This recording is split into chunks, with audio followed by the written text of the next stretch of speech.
Welcome to the Genius Factory. Enjoy the video.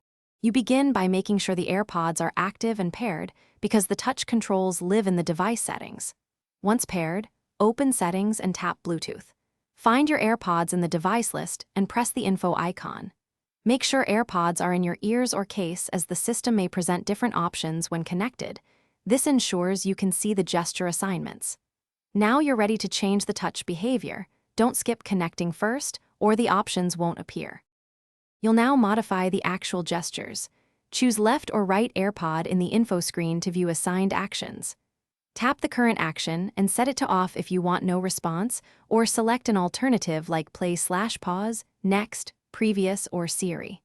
For AirPods Pro, use press and hold to switch noise control or set it to off. This is why you check both sides. Make sure to test each change by pressing or squeezing gently, so you confirm the gesture. Finish by testing. Put the AirPods in and perform the gestures to confirm they're disabled. Audio cues or lack of response tells you success.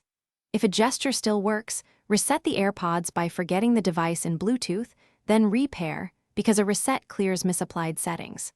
Make sure iOS is up to date and the AirPods firmware has installed. Outdated software can override or ignore new preferences. If problems persist, try the reset again and test with another device to isolate the issue. Thanks for watching. If you found this helpful, don't forget to like and subscribe.